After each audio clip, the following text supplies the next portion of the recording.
Yes.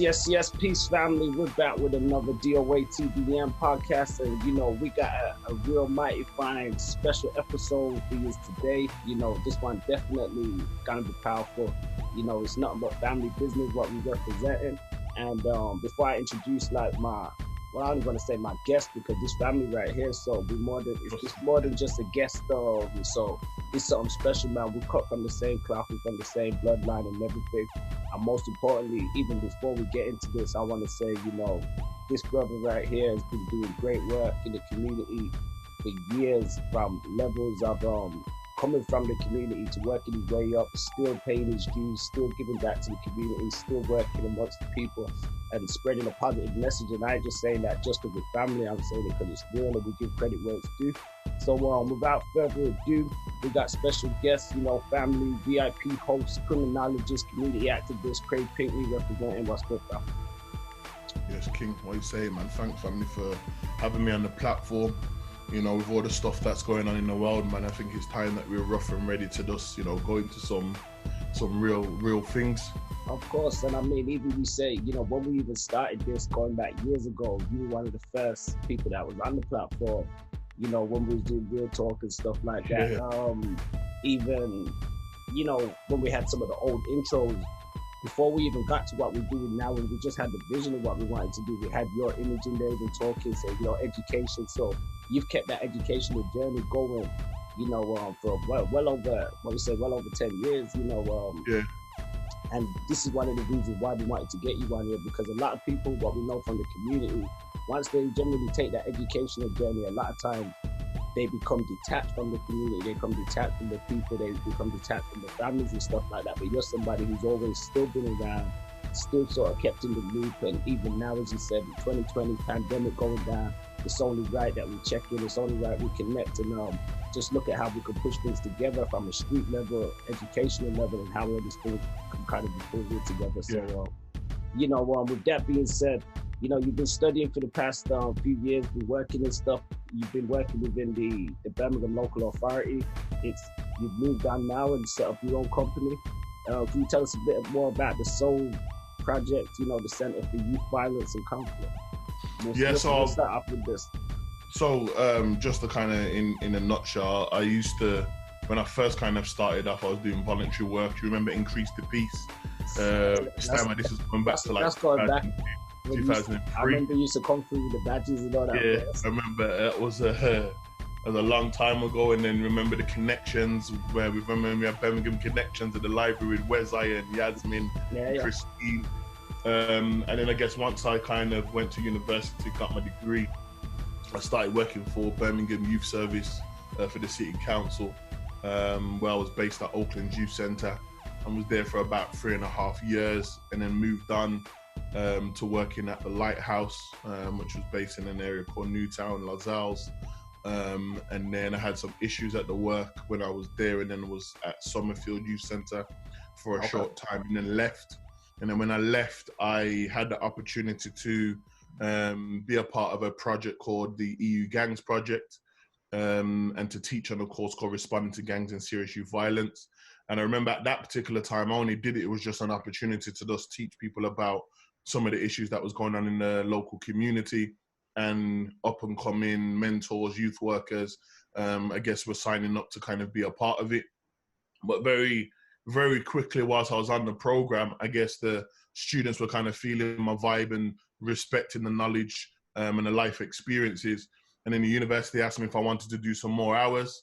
And then that kind of quickly evolved into a part-time job, and then went to a full-time job. And it's funny because starting off and being trained as a youth worker, I never thought that I was going to be a lecturer. And it just kind of happened. So when I did become a full-time lecturer, I wasn't only working on the program Responding to Gangs and Serious Youth Violence. I then become the UK lead for the project that they were running called the EU Gangs Project, which gave me the opportunity to go to places like Romania, Italy, Cyprus, Greece, France, to develop understanding about what youth violence looked like in their context, and develop kind of bespoke programs that we could roll out here in the UK. And then also I was had the opportunity to develop a lot of programs and modules. So I was developing youth work courses or modules and then developed a module around criminology and criminal justice, offender management. And then you've also got to bear in mind that I just had finished my master's degree in criminology. So a lot of things was ultimately happening for me at that time. Yeah. So 7 years I was there, you know, had loads of opportunities. I traveled around the world, America a number of times to present some of the research that I was doing. Had the opportunity to go to Jamaica, you know, home, Nice. to work with the Ministry of Justice around strategies of reducing violence. And so I had a real good run. And then I just came to a point where, you know, I just felt like it wasn't for me anymore. I didn't feel like my value was being appreciated. And then thought I wanted to start my own thing. So I guess I left in the beginning of 2020. We're 6 months in. So I built my company called Solve the Center of Youth Violence and Conflict, in which we do research, we do staff training and development, we do consultancy, advocacy work, and we also do detached youth work, where we go out into communities in all the so-called hotspot areas and work directly with the so-called young people that are claimed or deemed to be hard to reach. So that's what I've been doing so far. We've got a strong team at the minute. So myself, whilst I'm directing, I've got a research team. So I've got Dr. Martin Glynn from Birmingham City University. That's the head of our research team, alongside Dr. Shona Robertson Edwards from Warwick University, which also helps with the research side. And then we've got the therapy side to some of the stuff that we do. So we're getting some assistance from a sister named Clancy Williams, which is doing stuff around therapy. Then I've got a project manager, Felicia Downey, that's doing some stuff around that. So we're building as a movement, man. You know, one of the things that I think is very important is Black excellence, Black self-reliance. You know, we're talking about all of those things that we were brought upon. You know, we're coming from a family where, you know, our grandparents, you know, started an amazing movement, you know, under the Nightingale Project. So it's in our DNA to respond to community, to be from the community, and talk community, and not, you know, compromise and compromise who we are and what we are, you know, to fit the need of our oppressors that ultimately are out there to stop us from doing what we need to be. So I'm all about Black excellence, you know, but in a way in which we're utilizing our skills and our talents to be able to can meet the needs of our community and those that are around the national world or wherever we find our people. I think, no, definitely. I want to say, you know, it's definitely commendable and hats off. And I'm somebody who's been able to see some of that journey unfold, especially from, you know, as you said, the natural aspect of it, because a lot of people won't realize this, you know, what you've manifested has been so natural. And it's been, you know, like you've been chosen to do it in a sense because, you know, as you said, even going from the university to the job stuff, a lot of it wasn't pre-planned as such. It was all a beautiful manifestation of how it rolled out, which is even great to see where you're at now, even being able to set up your own company and take it to a position where you can do more for our people and do more even for yourself. Because as we know sometimes, and a lot of us in the streets, you know, some people, they try and steer away from going into the system sometimes, but it's a necessity at the same time as well. And we still need people that are working within the institutions and even being able to garner knowledge and bring that knowledge sort of back. So also want to say peace to you know, the team that you've got there working and stuff as well. Martin Glynn, a few of the names and stuff that have been mentioned. So even just to touch on that, these are things that we know there's been a lot of issues going on in the community for years. You know, now we're in 2020, we're facing brand new issues. We're not just seeing the youth violence. We still see youth violence out on the streets. People are restless. We're still seeing, you know, I've seen some crazy incidents, stabbings, killings and stuff like that. And hopefully we can really put a rest to it, because on a street level, a lot of people are coming together trying to make positive changes needed. But in terms of the sort of link with the information from I guess from a high level to a low level, how do you personally, because what you do is quite unique, because you're able to sort of get the information and filter it down back to the streets. And you know, about, I don't want to exactly. And the streets, yeah. I know our family lineage and our background, so I still don't want to come off bias and say, you know, it's just it's something that's in you. But you know, what really moved you to say, you know, I'm gonna stay real like this, because it's not easy, especially when you're out there working in certain institutions and there's pressure to conform and stuff. Now in 2020, at this time, it's a beautiful time. We're actually seeing more people around the world waking up and looking at things and saying, you know what? we've been treating particular groups bad, we've been marginalizing them. Let's look at making some changes. When you've been working in these institutions and around a lot of these people, are these sort of conversations you've had over the years? Because you know, you must have been around, I guess, a lot of different others, and you know, you're there to teach them as well at the same time. So, I think it's important. I think one of the things that, as I said before, like, I'm never compromised. I've always been taught, and we've been taught, you know, to be who we are and be proud of who we are. And anywhere we sense, or it's almost like a spider sense of injustice, or someone is speaking incorrect towards us in a real way, we challenge it. You know, challenging it don't mean that it has to be violence, but of course, we challenge people with knowledge, wisdom, and understanding. You know, we would hope that they have an understanding of what it is. So, yes, being in these institutions, I've faced racism. I've been in environments where, you know, people are passive aggressive, where individuals, you know, you're making you feel like you're going crazy with some of the things. And these are the things that exist. And I think when we talk about these kind of issues that a lot of Black men and Black women are exposed to in institutions, is the systematic nature of racism. And I think when we talk about racism, a lot of us don't understand what racism is. And Dr. Frances Cress Welsing explained it to us, and she explained it to us in the fact that racism is a dynamic, that is a local and global power that operates in all forms of human activity. So whether that takes place in education, whether that takes place in entertainment, whether that takes place in law and the governance of law, or politics, or religion, or sex, or war, all of these things ultimately happen. So when individuals are in this particular environment, you know, and these behaviors and attitudes and thoughts ultimately are expressed towards you, oftentimes you can't articulate what's happening, because no one ain't calling you a black bastard. Nobody is calling you a nigger, but you feel that the way that they're dealing with you is a particular type of way. It's injustice. And I always say that from a scripture perspective, that the heart knows, and the heart knows where oppression is. And we know that from the Quran, that oppression is worse than slaughter. And we know this. So oftentimes when we come into these institutions, for many of our people, because we're caught up in the idea of we need to pay our bills and we got families to feed, oftentimes we are in these kind of environments and we just kind of feel like, you know what, it's better I just either conform or I don't say nothing. But by doing that, what it does is it impacts our mental health, because we're supposed to be treating fair and equal. We ain't supposed to be conforming and shifting who we are, and we're the minority. We're not the majority, we're the minority. So why do I have to change my whole being in order to make you comfortable, and you're the majority in the building? But these are the things that ultimately we go through. And because we don't understand what racism is and the way in which racism plays out in the field, oftentimes we find ourselves confused. And one of the things, the three things that we generally do, we either become complacent, we either switch and go crazy, or we keep it in and it starts to impact our mental health. And it's interesting because I seen a video the other day that came out, and it was a brother from our community. It may have been London. It was a Rastafarian older elder, and he was on the bus whiling out. And I remember people posting it. I seen it. I remember people posting it and saying, "Oh, the man's mad and whatnot."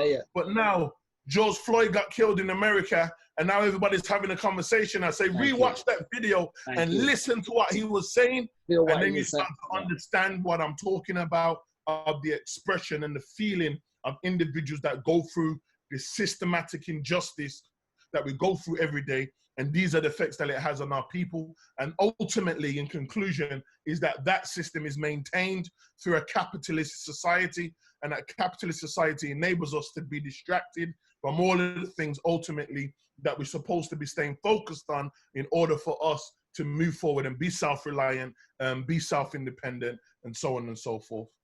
Amen to that. I gotta say, wow, you know, you just broke down, you know, so many valid and so many powerful points.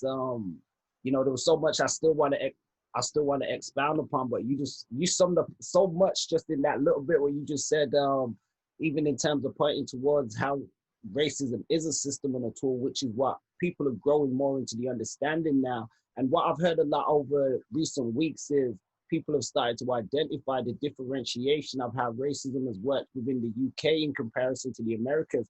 Now, I know even somebody that, you know the American style, you didn't travel a lot, you mentioned Francis Cress Wells, and I know personally you studied and you know a lot of, you didn't taught me some stuff even back in the day from, the study that you didn't went out and done from your own accord and stuff as well.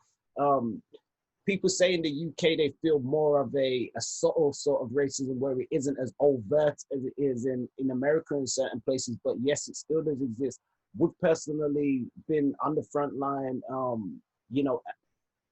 I was at a march the other day, and we've been at these marches going back maybe 10, 15 years. We've marched for Kingsley Burrell, we've marched for Dimitri Fraser, Mark Duggan, many people within the UK where there's been cases of overt racism, but there's a lot of covert stuff what people are definitely feeling. And that ties in very much to mental health, because that was a topic that I want to sort of get a bit more into. I mean, you slightly touched on it, and I know you've done extensive work in the past on, trauma and the effects of some of those things within the Black community. And, we can always go back over some of that stuff in the future, or you can leave us some links maybe to some of your work that we can send people to check out and stuff, because that's a whole, a long, lengthy conversation and subject within itself, but it's very important. And that's one thing that I respect about the stuff that you did. You've always included stuff that's truthful, whether it be from a father deficit aspect, whether it's from a mental health aspect, a trauma aspect, but how these things all correlate together, because these things are all super important. And it's not just, one part of the thing that makes the problem. It's many, many different things. And so, you definitely surmised that great. In terms of, I want to sort of ask you, because even with what you were saying, and you're a very passionate person, and sometimes, our passion can be misunderstood. And it was like you saying with the guy on the bus, he was very passionate, but we could feel his pain and his passion where he's coming from. At some point last year, I can't remember when it was, you did something, and it was something I had spoken on myself in the past, but you spoke on the harms and the impact of, I guess, some of the music, how it is nowadays. Yeah. And primarily you did mention a few names, which, others have mentioned in the past and others have been scared to mention. I mean, what Tim Westwood, namely Charlie Sloth, and this ain't bashing him. We know, especially us personally, we know Tim personally from years. We was we need to say what it is. That's the key to what it is. So yeah. So even in my own community, where I may know a brother up the road that's involved in gangs and prepared to kill his other brother that lives 15 minutes down the road, I'm still gonna tell him that he's wrong. I don't need to agree with whatever he's doing. So yeah, we know Tim Westwood, but we also have to speak out and be very clear about what it is that we've been seeing, what we're doing. But again, you remember what I said earlier about distractions? Mm-hmm. When we were younger, we were distracted by a lot of things, girls and of course, partying. We're just happy to be there. But when you actually reflect on the process of which that become, and then you also see what happened, how individuals that he may have been around got sidelined, and individuals that just had the same amount of talent as he didn't get the opportunity to be on the stage and the platform. These are the sort of things that we're ultimately talking about. But yeah, as it goes to the point, I've been doing a lot of research. It links ultimately towards my PhD. Okay. I'm halfway through my PhD at the minute, which kind of looks at the role of social media, multimedia, and music. And how that is what I argue kind of the extra variable that explains why we have so much violence in our local community. So I'm not advocating that things like poverty and austerity and intergenerational trauma doesn't exist and are not the root causes. I guess what I'm arguing is that there's add-ons in more of a contemporary sense. And I guess one of the things that I was more so brought my attention to this kind of study was 2016, when you may remember West Midlands was identified, and probably still is, as the gun crime capital of Europe. Mm-hmm.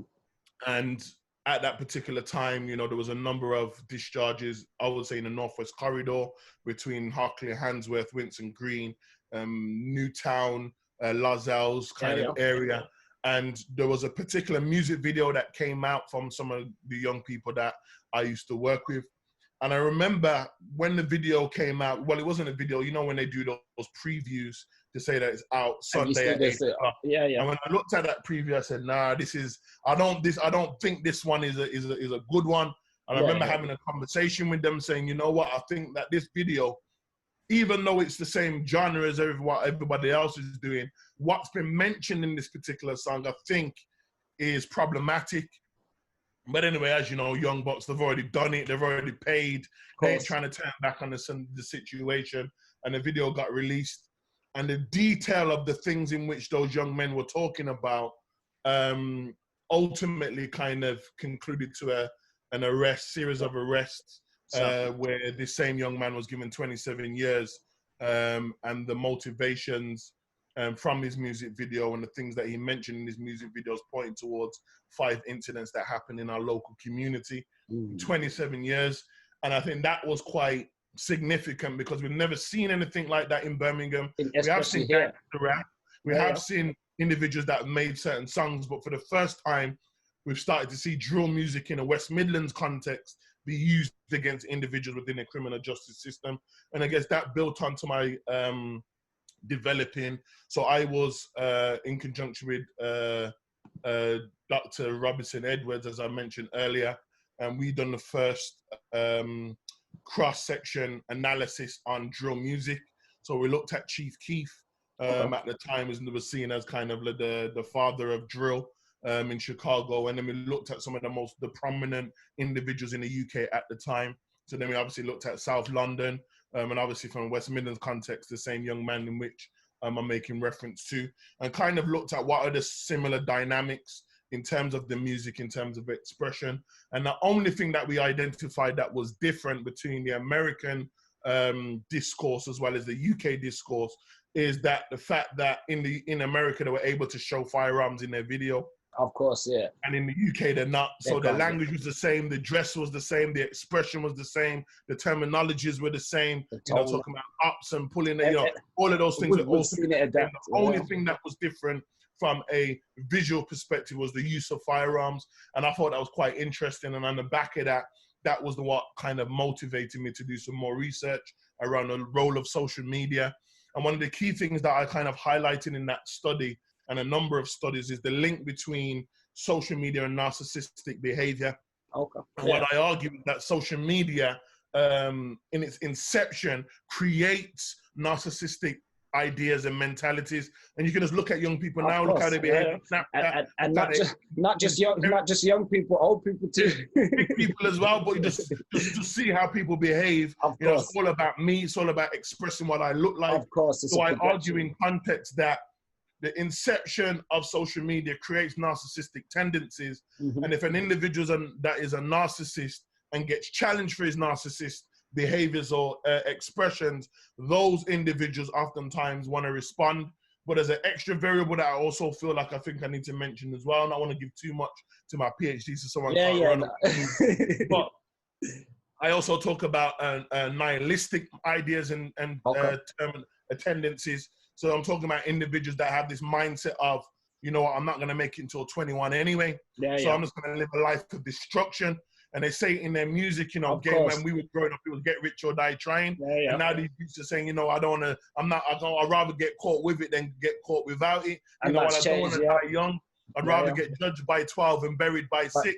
This is a nihilistic mentality. So my analogy is that if someone that's a nihilist based on the system of oppression, injustice, racism, austerity, poverty, trauma, mental health, dysfunctional families, poor housing conditions.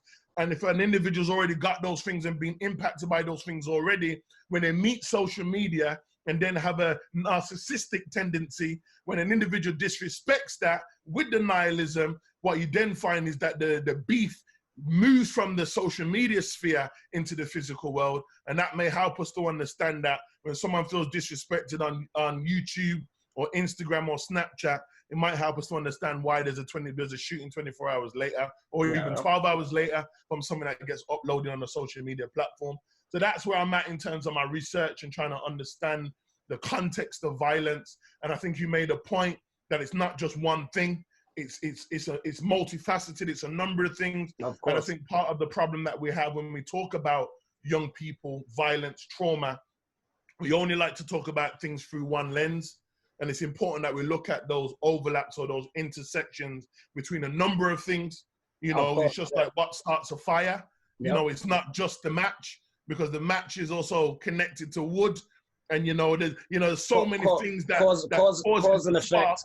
But we can't just look at one thing. So we can't just say, oh, yeah, it's because, of racism. You can't, it's not just because, we watch something on social media of a brother of ours being killed. No, it's multiple things. That's just the tipping point, because we've seen it now and we're like, you know what?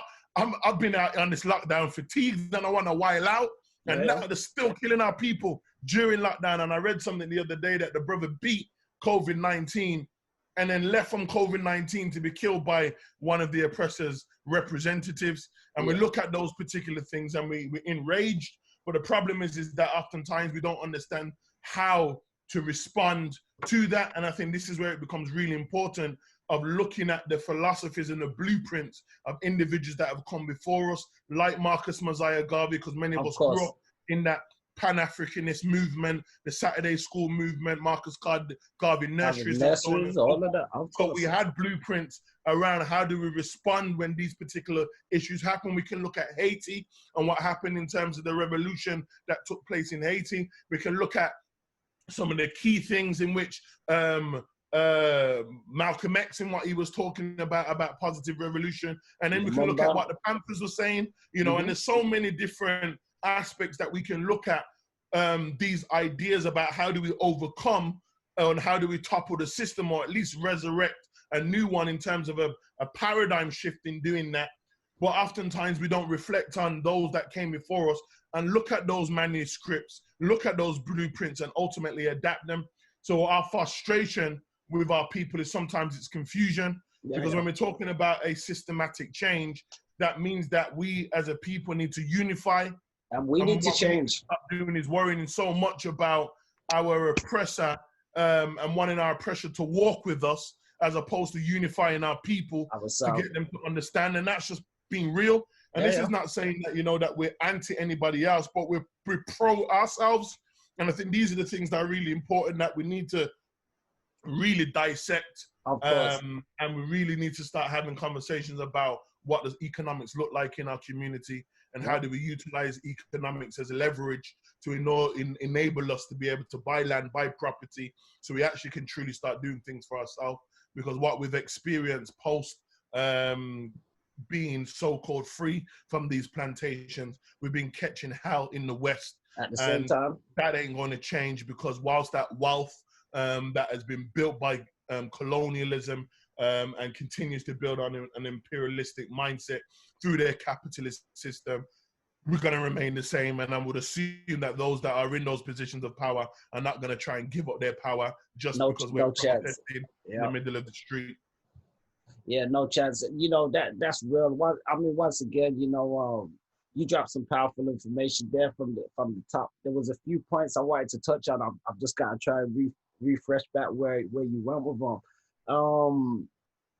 Everything you said was right. Absolutely spot on. No lies spoken, and that's what we want. And I think that's what the people have always definitely respected about you. And even at the time where we're at now, it's never been more of an important time to have these conversations and put this sort of information out there. What I wanted to slightly touch on was the music aspect. There was a couple of points within that. One point was, do you feel, because I watched something the other day and somebody was saying, they feel hip hop is a huge part of just the destruction of white supremacy. Now, even for myself as an artist, I've had to even check myself on even things that I've done, partaken in. I do understand you have the elements of artistic expression, but this is why I do things like this, so people can see the theology behind a person, so they can see and hear a bit more about me. I don't just put out just one tone or vein of music. Some of us look at like Tupac and say Tupac was even to this day, one of the most recognized conscious black men on the planet. Now, every Tupac song wasn't necessarily about just or this, just on one level of consciousness. He spoke about literally everything. So I think as an artist, there's a level where you can sort of be able to speak about the time and what's actually going on, but you have to be really careful. I want to draw this in because I remember years ago, you invited me to a film screening, and I came to this film screening with you, and it was some young people from the community that put together a film. And at that screening, unbeknownst to me, there was two undercover police officers who came up to me and they was like, hey, are you fans, blah, blah, blah, blah. And I was like, yeah, cool. I just thought there was like a couple of fans because it was like young white girls. Nah, they turned out to be a multi-agency. Gang unit, Magu and all that stuff. And which was interesting because I went on to even do some work with them. And I sat down with one of the chief of police, and he actually had told me, you know, we've been checking out your stuff, but we see that you aren't a certain way. You have a positive impact on the people that you're around. And I sort of likened it like they were saying, oh, well, even though you make rap music, we know that you're professional and you're not out there trying to like kill people and do all this other crazy stuff. And he actually told me that, and he was quite proud of it at the time. He was like, he said he had been in gangs in the past himself, older white guy, and he was saying half the stuff that a lot of these young people are doing, he was saying he's done worse than that himself, and it ain't even that serious. It could be sort of changed. And he was also proud of the fact that he, I remember him telling me he personally used some of the video evidence from some of the young artists. At the time, it was, I ain't gonna put nobody on blast, I'm gonna say it was like Gangbusters Are Us. They had something like one of those videos. Yeah. And I remember him telling me, I personally, played a part in using that to show, that season, stuff like that. So it's everything you say, no lies spoken, like I said, because we've been through it and we can see how these things sort of line up. I just wanted to touch on the hip hop though, dude, because a lot of us, hip hop's got, especially for a lot of us growing up in the diaspora, hip hop was a huge part of our culture because you mentioned colonialism, you mentioned some of the things that have happened.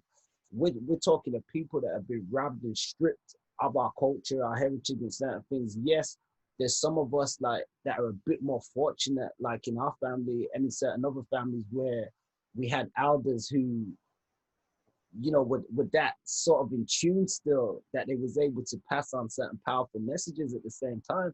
So, but not everybody really had that. Not everybody had the 104s. Not everybody had the Marcus Garveys and stuff. So to a lot of people, hip hop and the music, it became the culture. What we saw, and we can go into, and the studies that point towards it, is the culture was somewhat hijacked, especially by, powerful interests who wanted to put out a certain type of music and style. And look at us now. How much years? Remember when we was young and you had like, I'm Nas, I'm Jay-Z, I'm Dipset, I'm this, I'm,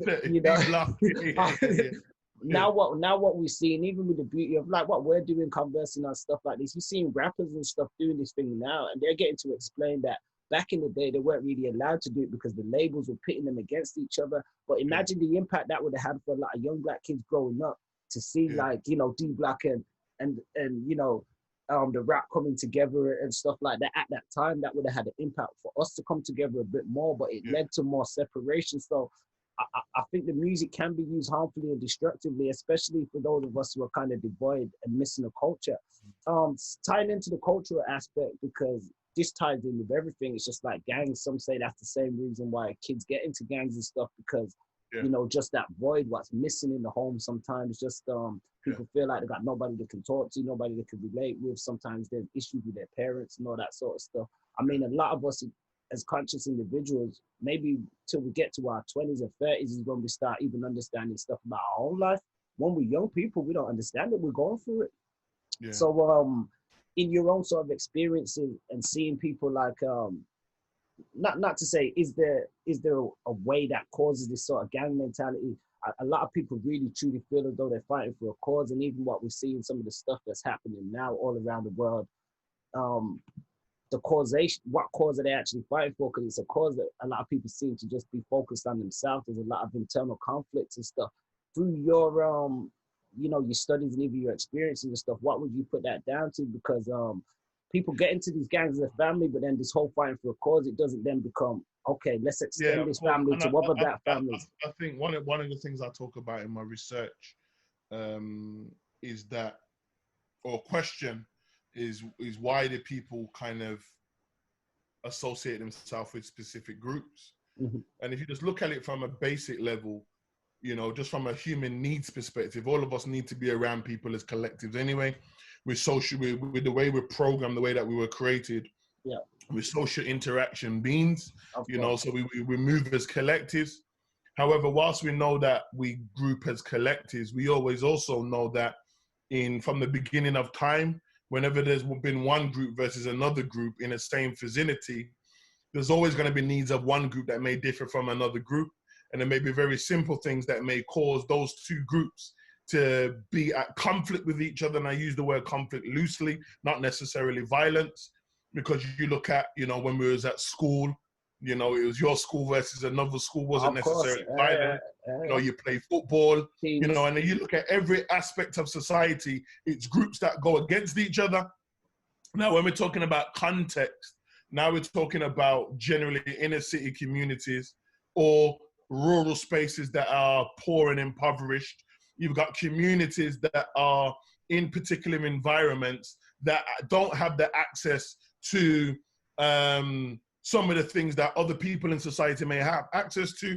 So we're talking about you looking at any of the spaces where there's high unemployment, where there's issues around injustice, where there's issues around high mental health, where there's issues around poor health of the people, poor education of the people. There's lack of business and investment in that community for it to be able to sustain itself in a range of different ways. Then you've got, as you mentioned earlier, individuals that are educated and with all their skills and talents, leave that community and go into a nicer community or go abroad to give their skills and talents. And then you have communities that are ultimately put there for a range of different reasons. People may have immigrated, or people may be trying to flee war-torn countries, of which is also linked to the same imperialistic mindset in which we're talking about. And in that same community, you've got individuals just literally trying to survive the first law of nature. And when we're trying to survive now, it's like, well, how do we make money? So one of the key things that we do in collectives is we assimilate with individuals that are ultimately going to sustain us. So you just go to, remember Maslow's basic hierarchy of needs. So we do basic needs. We need to eat. We need to be able to feel comfortable. We need to have security needs. We need to have shelter. We need to have all of those things. We need to have some sort of feeling of self-fulfillment, like, that of course, whatever it is that I'm doing, I'm going to have goals and ambitions to be better at what it is that I'm doing. So whilst I have all of these needs met, the individuals that live in my little small tight vicinity are the ones that are going to protect me if there's any problems. And as I just mentioned before, you have groups of people that are in one particular space that may differ in terms of just the postcode. People align themselves to individuals in that postcode. Now, let's be real. When we used to live in certain areas, when we used to live in Handsworth, Hockley, Winson Green, why am I going Allen Rock for? Why am I going Small Heath? Why am I going Newtown? Why am I going Lascelles? Because everything I need is in my area. The shop's up the top of the road. If I need to buy something from the supermarket, that's up the top of the road. My auntie lives up the road. My nan lives up the road. So there's no reason for me to leave that particular area. Now, when we're talking about groups of individuals, that then when there's issues around conflict, because the conflict oftentimes is around a number of things. So we talk about things like power, respect. But where does that power and respect ultimately come from? Because things have been imported into those communities, things like drugs, things like guns, things like alcohol, and those things are not created by the people in that tight-knit community, in that tight circle. So when people get their hands on these things and realize that, wait there, if I'm in an environment and I can't make no money, then in order for me to make some money, is that I'm going to need to sell to the same people that live within my space, my particular space. But whilst I'm doing that, there's going to be other individuals that are doing the exact same thing as me. So in order for me to be at the top league of the table, I'm going to need to take people out. So the moment a violent incident takes place, and remember, there's no justice in those same communities because those communities feel that they can't link with those that are supposed to be out there to protect and serve. Of course. We create laws within our own community like stop snitching, which is counterproductive. So people will murder each other in the community, rape each other in the local community, and damn sure get away with it unless there's a camera. So whilst those things take place, what people then do is then say, you know what, I'm so aggrieved that I want to ride out and I want to respond to that particular issue because that individual disrespected my family or harmed one of my family members. And then it becomes a cycle of violence. So nobody knows where the root of the cycle of the violence came from. When we backtrack, we know that these things have been placed upon us, but we also have to backtrack as well because there's also issues in them same communities that have been pit against each other, also suffer with high mental health. Yep. Why that's linked to some of the things that we spoke about earlier, about injustice, about keeping that in and not knowing how to respond to a system that suppresses us and keeps us down in one particular type of place. Yep. And then we're trying to think, how do we live better in an environment where individuals that may live 20 minutes up the road seem to have a better quality of life than us, and we're just like them and we're equal as them. So then you find that those same communities blame each other.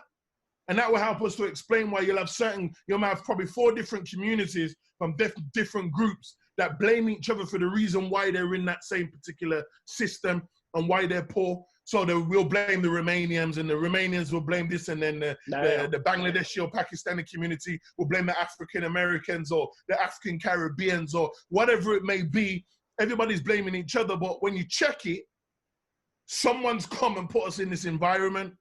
Okay. Someone's come and imported the drugs, the alcohol, the guns into the community, whilst we're traumatized from the things that we see every single day. And then what people do is that they align themselves to groups. So when I understand the concept of gangs make sense in the concept of what it is that I'm talking about. Problem is, however, is that the gangs are harming their own people that look like them. And what they're not doing is protecting their communities. Because I would say that if gangs were utilizing the right way to protect their communities, to ensure that the elderly are okay, and to make sure that the youth are not being harmed, for me, that would be a real gang. But unfortunately, what happens is people harm each other that are in very close distance to them. And that will help us to understand what happens in the context of those environments. I mean, that's real and that's deep. I mean, even what you just said on the last point about the gangs, it's the same thing. A lot of us know, the Crips of the Blood, same thing. They started out as protection outfits. I mean, even the Nation of Islam, one of the most powerful. Just to cut you 1 second, before the Crips and the Bloods, who was it? The Black Panthers. Oh, yeah. No, Panthers, yeah, of course. I just thought we have to say that part first. And the Panthers were taught by Malcolm. To help our communities, of course, to uplift our communities, because they followed the blueprint of self-development. Yeah, exactly. But what happened, we know this now and it's in the public domain, we know that on the J. Edgar Hoover brought in cocaine from Nicaragua, from Colombia, and put drugs in the communities of America to destabilize any Black movement that was trying to reach that self-determination.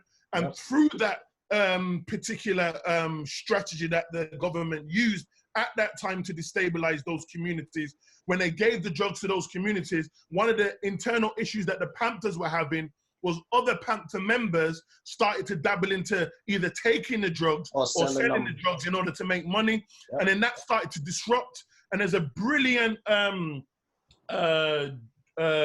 drama series that was created by our brother John Singleton. And he's always been onto something, because from Boys in the Hood, John he was Singleton, of course. Larry Fishburne. I know he's passed. I know he passed. Rest in peace. Not too long ago. But what we do know is that he left us some jewels.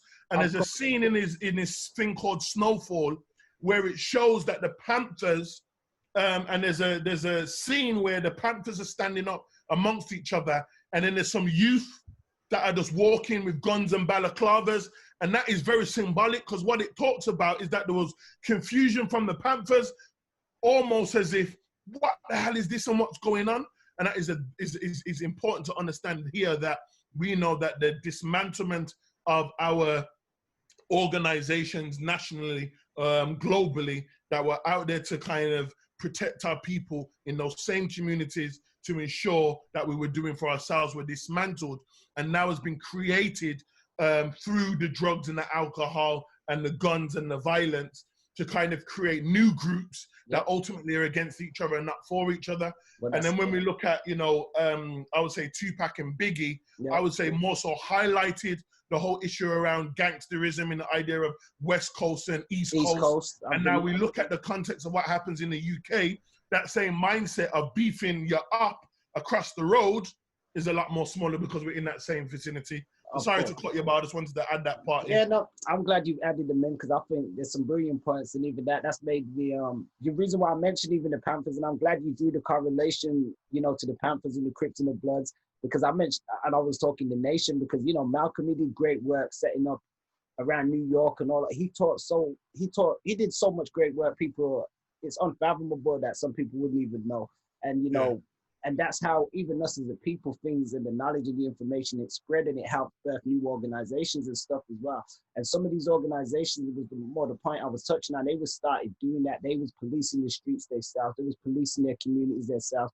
They was raising up their own people into, you know, to step up and do better. And I think we need more of that, which touches on where I wanted to sort of take things with how we can heal going forward. Slightly not off topic, but within topic. Before we get to that, you made a huge point just about the introduction of like drugs and alcohol and certain things. Now, as much as I hear you 100% with like we've got a lot of other groups out here, especially in the UK, that are subject to some of the same things we're subject to.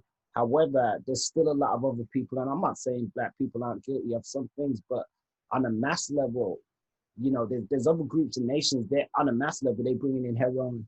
On a mass level, they bringing in other drugs and stuff. But and, you know, stuff that I'm talking about. And this, when I'm talking about we need to make this clear as well in some cases. And just to kind of just as a clarification, when we're talking about racism, white supremacy, that doesn't suggest that all white people are racist. No, I said that the other day. This system was created by Europeans and maintained after blood, sweat, and tears and free labor of Black and brown people across the earth. Yeah. And whilst that wealth is being maintained, you're going to have other groups that buy into the idea that we can also get piece of the pie as long as we maintain that. But it's important that, yes, you're going to have other groups. You're going to have Arabs, you're going to have Asians that also support in terms of that destruction nationally, but that only benefits them as a particular group. As a it may not benefit their whole group. Yeah. So it's important to understand that as well. And then also you're going to have those of us that are working with the oppressor too. Of course, yeah. You know, you've got those of us that there's going to have those of us that go amongst them that are going to become our, you know, and this is why your history is important. You know, look at any slave revolt, whether that was on a ship or a plantation. Who told the slave master that the revolt was going to happen tomorrow at 8 o'clock in the morning? It wasn't the European slave master. It was one of us. So I'm very clear that you're going to have people that come from different groups that like the idea of capitalism and economics, and it's all about themselves, which is very selfish. And will utilize things in order to ensure that they're okay. So I just wanted to make that clear that we're not making a statement across all boards and saying that this is everybody from every group other than Black, because you're gonna have turncoats. You're gonna have people that are traitors in every group. Good and bad. That are appeasing that same system, and that's the point I'm making. Mm-hmm. So even though they may be trying to benefit themselves, it still appeases that same system because it keeps them in check. Because when that same system wants to say, you know what, we don't want you no more, we'll do you for war crimes, you know, we'll do you for trafficking, because you're no longer something that we can utilize in order to keep people are missing. So we have to make that very clear as well. Yeah, no, I think that's a great point, and I think, you know, it's a point that a lot of people are either scared or not real enough to even speak about. And you know, that's one thing that definitely separates your work and the stuff that you've done over the years and continue to do from a lot of people, because you never shy away from having the honest and real conversations and just speaking on things. And it's not in a way to upset people. It's not in a way to cause any extra division. It's just talking the truth and, you know, speaking truth to power and stuff at the end of the day, which sort of brings us back to, not even in closing, because I want to look at, you know, going forward, just taking everything we've sort of spoke about and putting it into ways that we can heal. There's one thing I feel like you asked me and I didn't answer the question properly. Okay, there you go. And I think it's about the culture of vultures. We mentioned it, but I can't hear. You asked another question, which I answered the second part, but not the first part. Okay, so we can go one ahead. of the things that I just wanted to just quickly mention is that when we're talking about the concept of music, especially as we're talking about drill music, as it's become one of the most popular genres, and one of the questions that's often asked is that, well, you know, why would young people make such music if it's not real in some aspects? Or why would they be projecting such toxic ideas within their music, knowing that it's going to harm and destroy their people? Mm-hmm. And one of the things that I always like to talk about is this idea about cultural vultures that exist within our community. And we're talking about individuals that that either come to predominantly our young people, because our young people don't own the record labels. Our young people don't own their distribution of the songs that they make. Oftentimes, it's predominantly white middle-class men that realize and recognize that they can make profit off our bloodshed. They can make profit off the things that we're talking about. And we'll say to young people that in order to make this money and continue to make this money, this type of music sells. So young people that want to run up in the booth and talk about the bloodshed and the violence in their communities, the problem that I have with the toxic expressions that they project within their music, and musicians have to have accountability, is because, as I mentioned before, which links to the previous point where we're talking about groups that are against each other, and the whole notion of this clique versus that clique is in a small space. So if you're my manager as in a record label and telling me to do this particular music, and I'm talking about my ops don't live an hour away. My ops don't live 3 hours away, 6 hours away on a plane. They live 10 minutes down the road. So the likelihood that when I release a music video and I'm going to the shops or trying to just live my life, the likelihood of me seeing an individual who I classify as my op is always going to be high. But that doesn't matter to the label as long as they're making sure that they're getting money off the distribution of those particular songs. And then we have a number of cases and situations like, you may remember about a couple of years ago, there was a number of young people that were draw artists that had been on Tim Westwood's platform, and within a week or so had got murdered within their local community. Now, I'm not blaming these individuals, but these individuals have to be held accountable for what they allow in terms of the genocide that they enable to sell in our communities. So it's almost like a golden ticket. And I talk about this in my work, is that, you know, it's almost like saying, well, if I'm broke and you have an opportunity to make some money, then why want to do it? So, Craig, why are you telling me not to make this music? And I'm not selling drugs. I'm not harming people. Exactly. But I argue you are harming people through the things that you're talking about, because if it's around disrespect, if it's around issues around taunting, upholding a particular geographical space, postcode, block, building, and other individuals from a symbolic perspective see those buildings as their enemy, people are going to be prepared to do whatever it is that they do in order to ensure that their group, their clique, their gang, their circle is not feeling disrespected. And if that means violence in order to do that, then I'll do it. So that's what I mean by culture vultures. And then you've got labels where they're also going to profit and benefit. We can look at what Adidas is doing. We can look at what Puma is doing. We can look at what Nike have done in the past. And we know that, yeah, we like these brands and we wear these brands. But again, it's that capitalist nature that I'm talking about. And that capitalist nature maintains those individuals in that particular space. And you look at Charlie Slough is in LA and live in a nice house, but all the individuals that have jumped on his booth, yes, many of them have had opportunities and had better opportunities in terms of wealth and whatnot. But what have they left in their community? Bloodshed, genocide. So we have to talk about accountability. And I'll say, as what I said in the beginning, that I love and respect my young people, my brothers, and I'll always ride for them. But we have to call out the bullshit when we see it. You know, we have to call it out. Just like during the Black Lives Matter, where are the gangsters at? These are the questions that I'm asking. All the men that do road, where you at? Mommy can't be at the top of the road protesting and you're on the corner eating food. You know, these things, these are the things that's important, because you're our soldiers, because we know that you're going to be uncompromising. We know that you're going to be the most rebellious ones. If we need your protection, if that same oppressor feels that, you know what, we ain't trying to give up this system so easily. And what history tells us, in any revolt, these key things around unity and bringing in the youth, those of us that are rebellious, all we need to do is channel their energy into a positive thing, to stop getting them to kill each other and kill our communities and destroy our communities through the violence, through the selling of drugs and any other substance that they give to each other. And we get them into thinking revolution in a positive sense, because that's ultimately what the change is. And I thought I just wanted to add that part in before we come to your last segment, because we can't let those individuals go as well. No, you're right. And you know what? It's absolutely valid. And, you know, on the tail end of what you just said, peace to all the young people out there, because I went to one of the BLM protests the other day, and even to this day, I'm still sitting here so inspired by what I've seen those young people do. And, you know, even being out there with them representing, but they so passionate, they so creative, and a lot of them, they so switched on it. And because they don't some people don't give the youth the time to talk to them, but when a lot of them don't think they're stupid, they got a lot to say and they got a lot that they know, and they know what's going on. And that's how it's always been, you know, and that's why, you know, guys like us who have had opportunities when we was younger, there was elder people around us, maybe not all of them, but some of them who, you know, showed us some form of positive direction in that too. So we know, even when we was young, we know what it's like being young and feeling like people think that you don't know anything what's going on in the world, and you do.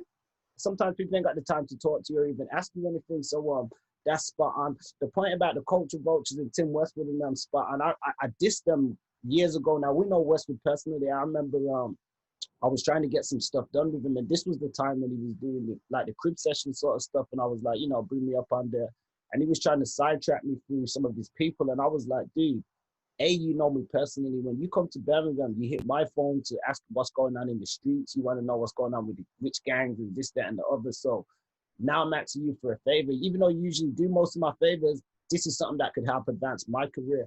Now I'm somebody who's out here, independent black man, you know, building my own label, building my own outlets and stuff like that. So it's something easy that he could have did.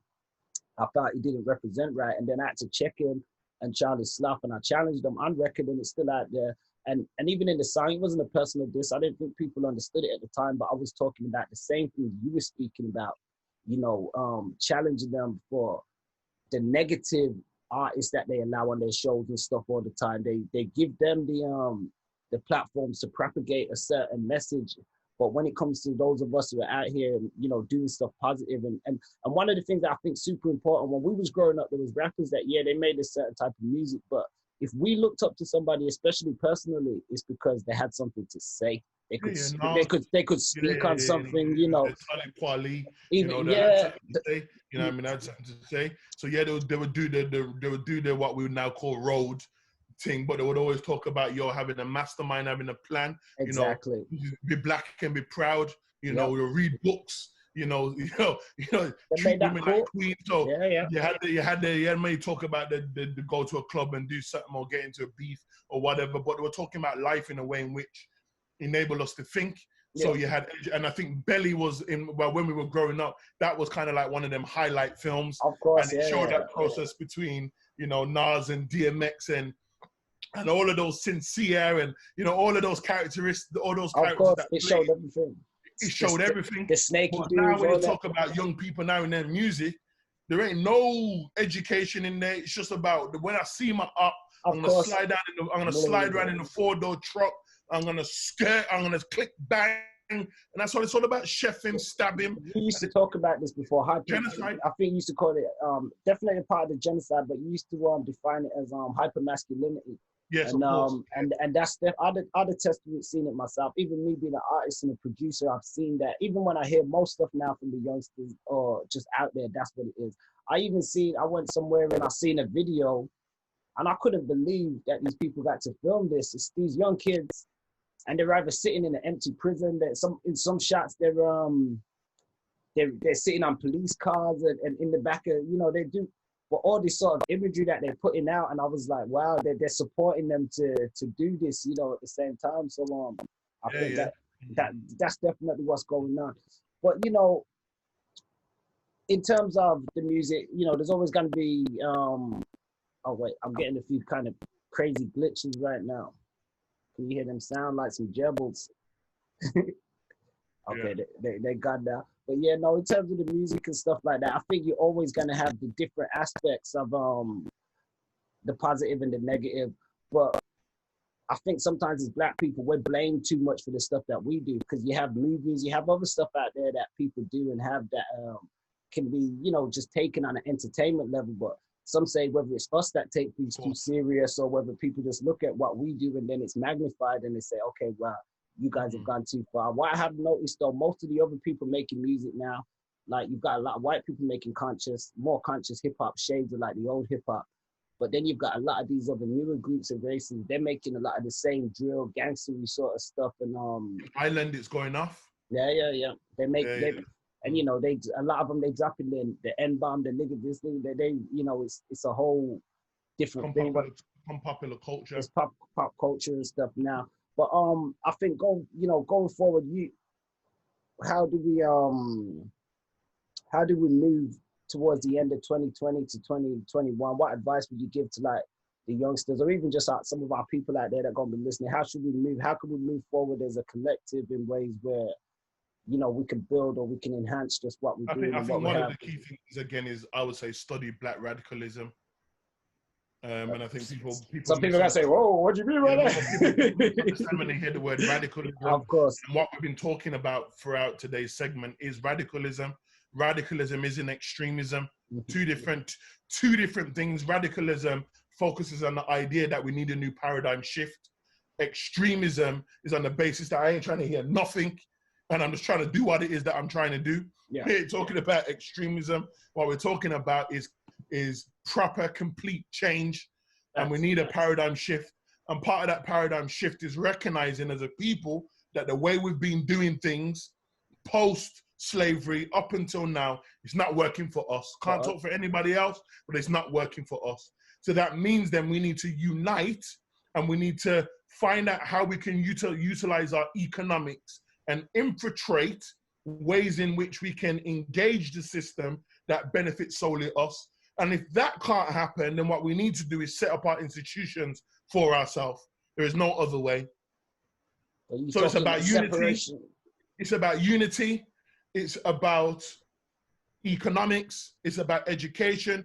It's about understanding politics. And it's also understanding about warfare as well. And when I say understanding warfare, understanding the strategies that are going to be used, because I've said it consistently again, capitalist society ain't trying to give up.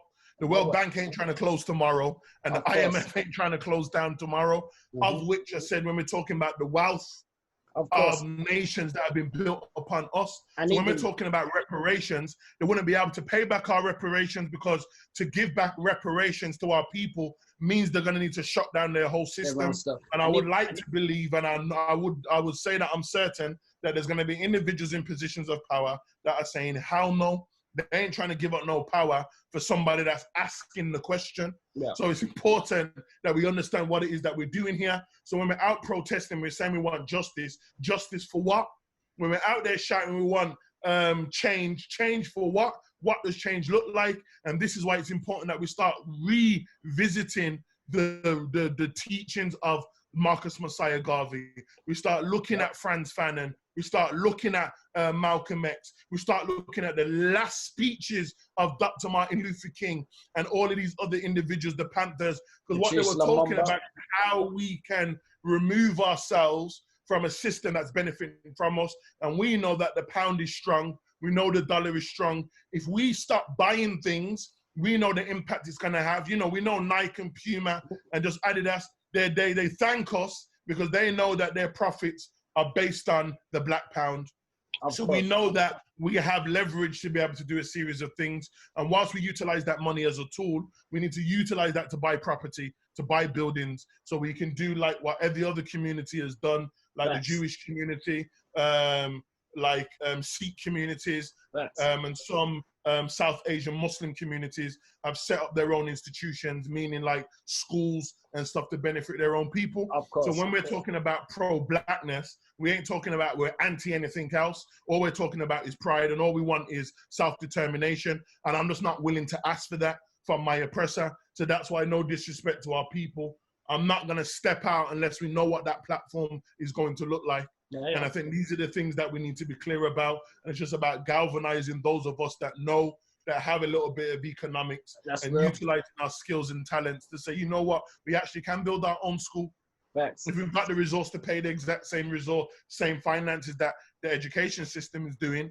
But I believe that as a people, part of our program is that we've been programmed to be dependent and also fearful of leaving the white man system. Of course. And whilst we have that mindset, that also distracts us into, when we're talking about this idea of change, and you speak to a person and say, what does change look like? They're just saying, oh, I don't just want people to go to jail. No, we don't want people to just go to jail. We want the whole system to change. Because we've tried doing reports and going into their policies and shaping the policy, and they're still killing us at slaughter. What we haven't tried is black radicalism. And I say black radicalism is free from extremism. I have to make that clear on your platform before they try and start saying that we're trying to promote violence. So that's not what we're talking about. There's some very key distinctions. And there's a book I just want to quickly share with you from one of our people from our local community. Is actually a professor at Birmingham City University, Professor Kehinde Andrews. And he wrote a book called Back to Black.